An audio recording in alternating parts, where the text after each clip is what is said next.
Suhrawardi, the cosmos and the soul. Probably as a result of my subscription to Dr Saiyad Nizamuddin Ahmed's channel, a discussion between him and Wahid Azal on Suhrawardi was suggested to me by this platform.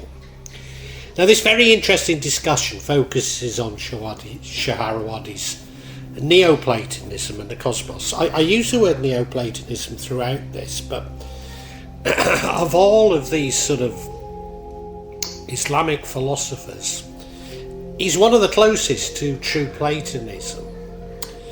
Now, why I'm so interested in this, that these are areas that I hardly touch on my vlog, on my existing vlog on Suhrawardi Kejawen, Suhrawardi and the light. However, I do need to warn you that at the beginning of their vlog, there's a lengthy debate on the gatekeeping of source materials, and indeed racism within academic research, including Islamic studies. Now, of course, I'm a former academic, and of course I could relate to what they were saying. But I doubt if those of you simply interested in Suhrawardi would find this of interest. Whilst somewhat turgid, this debate does highlight the degree to which the debate on Islamic science is regulated. I was going to say even within Islam itself. I might wish to change that to particularly within Islam itself. Indeed, you'll notice posts on my vlogs, particularly on Shams al-Ma'arif, which are positively anti-intellectual and deny that Muslims should pursue knowledge. It disturbs me, such views, but maybe that's just me. Furthermore,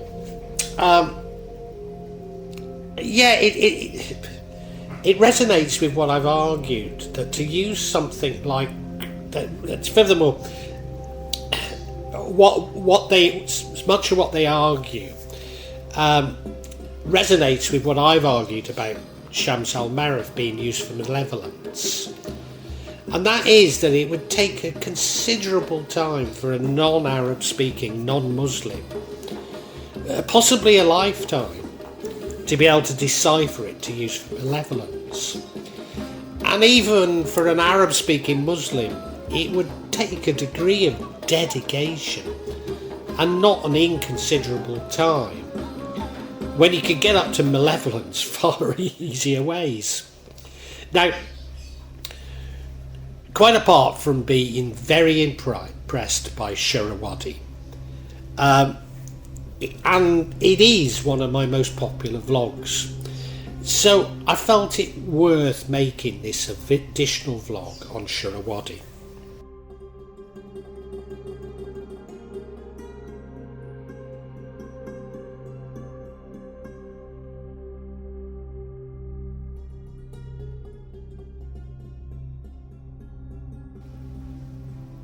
Suhrawardi.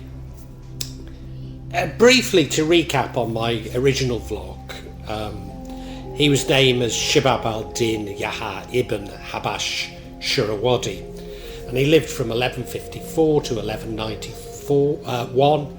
He was a Persian philosopher and founder of the Iranian school of Illuminationism, an important school in Islamic philosophy. The light in his philosophy of illumination is the source of knowledge. Now, this arose out of the peripatetic philosophy as developed by Ibn Sina. Suhrawardi's Illuminist philosophy is critical of several of Ibn Sina's positions and radically departs from him in creating a symbolic language mainly derived from ancient Iranian culture, including Zoroastrianism, to give expression to his wisdom, or hikmah.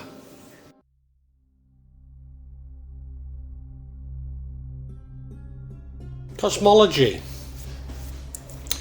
What I hadn't appreciated when I made my first vlog was that Suhrawardi links his theory of the light to the cosmos. So the cosmos determines the light, or is linked to it. Indeed, he talks of divine timing. You could see this as astrology, seeming linking this to angelic intervention. Now, these are transcendent spiritual intelligences, independent of any material body. So to recap for Suhrawardi, firstly, all things in the universe partake in and of light. Secondly, the intensity of the light, of the essence of things, makes them distinct. However, they share the same light.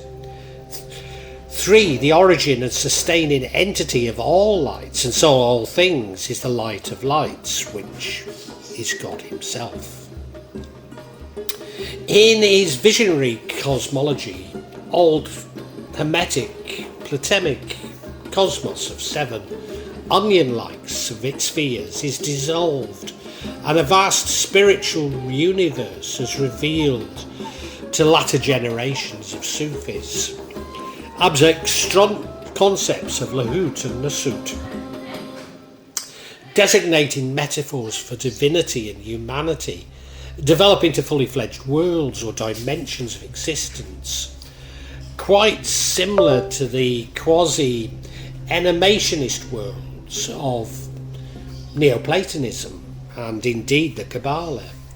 So Suhrawardi imagined 2 or more worlds between the physical Alam-I-Nasut and the divine Alam-I-Lahut, imaginal or subtle world. So a fourfold emanationist universe was conceived in his cosmology. But there's a 5th world which was equated with the unknowable, God's essence, and named Alam-I-Lahut. Therefore, Suhrawardi wrote about a complex cosmology in which all of creation is successive outflow from the original supreme light of light, Nur al-Anwar, or as I've said, God. The fundamental of his philosophy is pure immaterial light, where nothing is manifest, similar in conception to the Neo-Platonic forms that govern reality. The universe and all levels of existence are varying degrees of light. Light and darkness, that is, but that in itself is an absence of light. In his division of bodies, he categorises them in terms of their reception or non-reception of light. So as I say, darkness isn't so much the opposite of light, but an absence of it. Suhrawardi elaborated the Neo-Platonic ideals of an independent and intermediary world and the imaginal world, Alam-I-Lahut. From, I suppose we could call it a masculine pole of this supreme hierarchy, which is its aspect as domination and contemplation. There exists a further hierarchy of angels. They're described as latitudinal, Adi, because they do not generate each other, rather they subsist side by side as masters of the species. Arabab al-Anwa, or masters of the theurges, Arabab al-Tilazm. Nevertheless, I'd say nevertheless, no, I've said it, but to put plainly, we need to understand latitude in a spiritual sense rather than a sort of geometric sense. Whilst from the feminine pole of the spiritual lights, which is the aspect as love and receptivity to illumination and irradiation, there come into being the visible astrological heavens and finally the earth. The heavens can thus be considered the materialization or crystallization of original angelic light, the non-being or privation or separation from the original light of lights, i.e. God, which is the only absolute reality.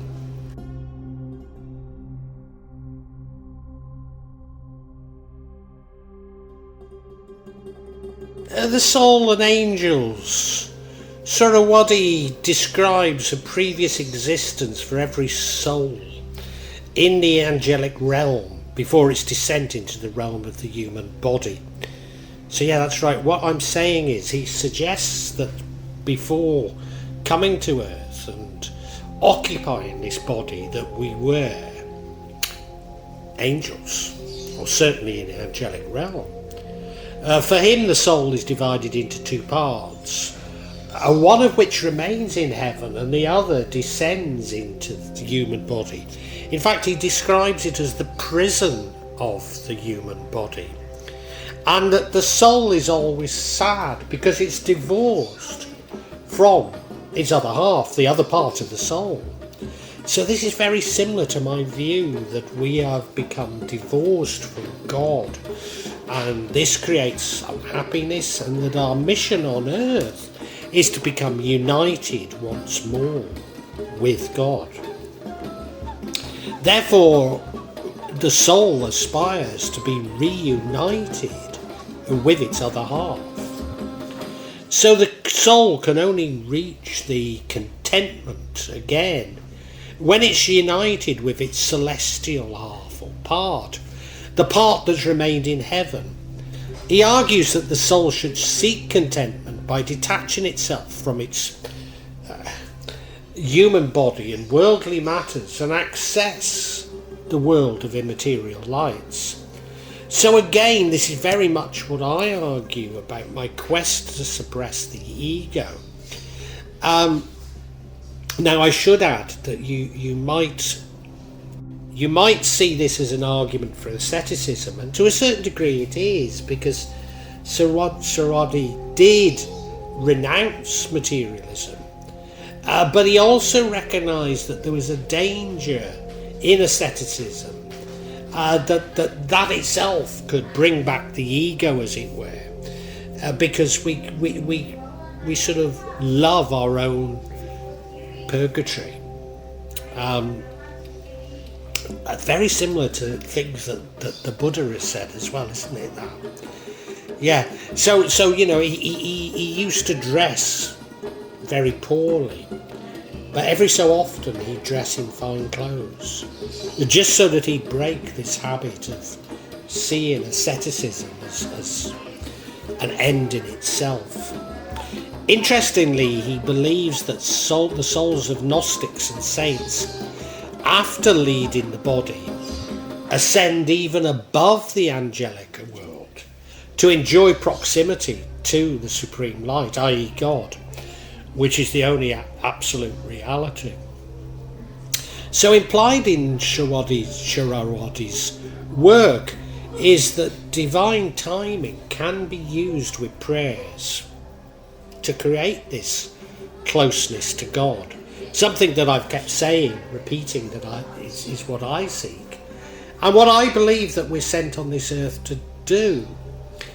And I would argue this is very similar to what I believe is the main point of Shams al-Ma'arif.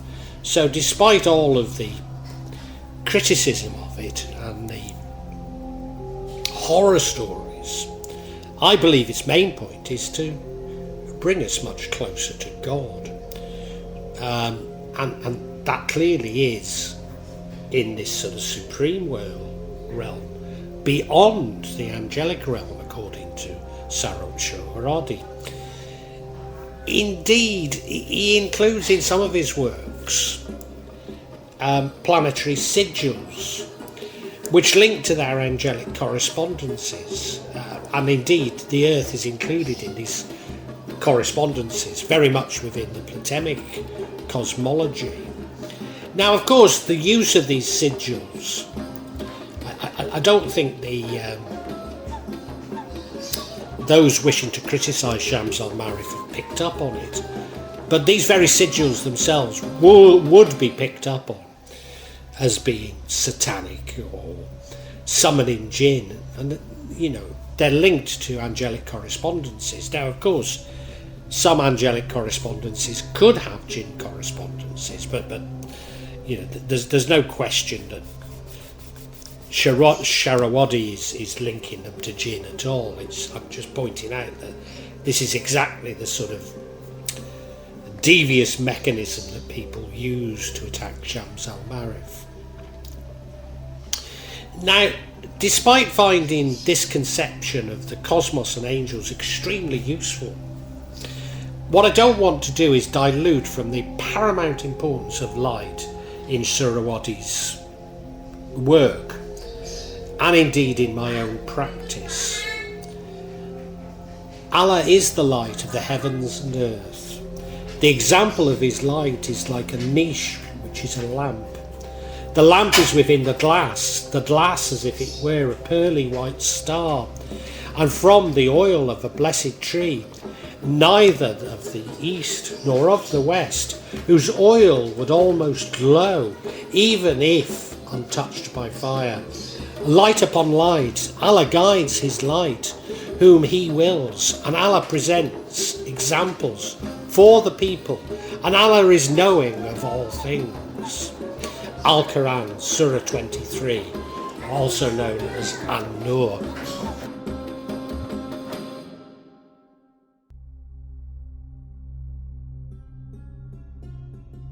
Well, I really hope you've enjoyed this vlog, and if you have, can you help me out a little? Subscribe to the channel, hit the bell, and then you'll be notified of future vlogs, but also hit the like button and make a comment, because these seem to be what determine the YouTube algorithm, and I'm being really punished by it.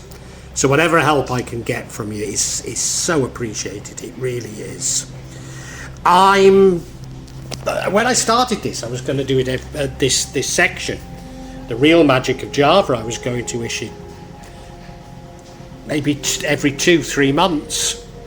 Now it's happening maybe every 2 or 3 days. So yeah, if you hit the bell, you'll hear about it. And thank you so much. Thank you for listening. Really heartfelt thanks.